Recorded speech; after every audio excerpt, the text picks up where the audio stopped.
On December 12, 2006, the quiet community of Springfield Township, Pennsylvania, was coming alive as its residents began yet another day. While business owners opened their shops and others made their way to work, students at Springfield Township High School filed in for what appeared to be just another day. But by the end of first period, it would be clear to the 1,000 people inside that school that this particular day would be anything but normal. He went into class, told jokes. It was a math class, and then he walked out and pulled it out, and he did shoot it. He shot it twice into they said up into the upper blocks so that no one would get hurt, told everyone to get down and get out. I was at work. I was by myself, right in Fort Washington.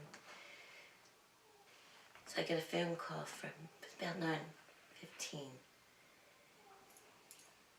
Don, what's going on in Springfield? I just heard some kid killed himself and he took 2 other kids with him. I hung up the phone, so I tried calling Shane, his cell phone. There's no answers, no answers, no answer. My phone starts ringing, my work phone, my cell phone. My sisters, my mother. Shortly after, I have a big glass window. I see John's brother pull up in the parking lot.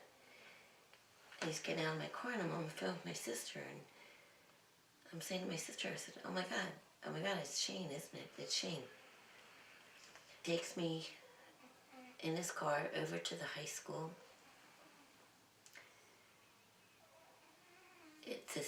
The scene is beyond comprehension. SWAT, helicopters, ambulance, police, fire trucks. The news team was hanging, dangling, sitting on 309, dangling down. And I stopped because in the sky was this magnificent white being, and Shane was cradled on its arms, and he was being carried out. I remember closing my eyes, and I squeezed my eyes, and my God, it's my son. And I opened my eyes back up again, and he was being finished, being lifted. And I feel like I had a miracle that day in the midst of all this trauma and chaos. I think one of the questions was, would he still be here? If we truly believe, if we could have gotten him past, December 12th, then yeah, I think if they weren't here, he wouldn't have gone to school and shot himself. I think somehow something got glorified in his head about going out in this blaze of glory kind of moment. And I think that's where whatever an immature 16-year-old brain can do in a short period of time, I think he just had this grand... Dr. Sue Kornbluth is a psychologist and professor at Temple University in Philadelphia. She says that parents need to be aware of the warning signs of depression or thoughts of suicide. Early intervention is the key with any child that's suffering from anything. You want to catch it early on. I say, I hope you're happy.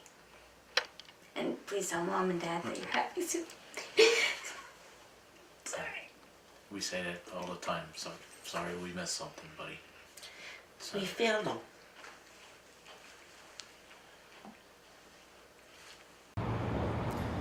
And while the Halligans say they may never know why Shane chose to end his life, they can take comfort knowing that by choosing to share their story, that hopefully they could save another family from dealing with the same heartbreak their family endured.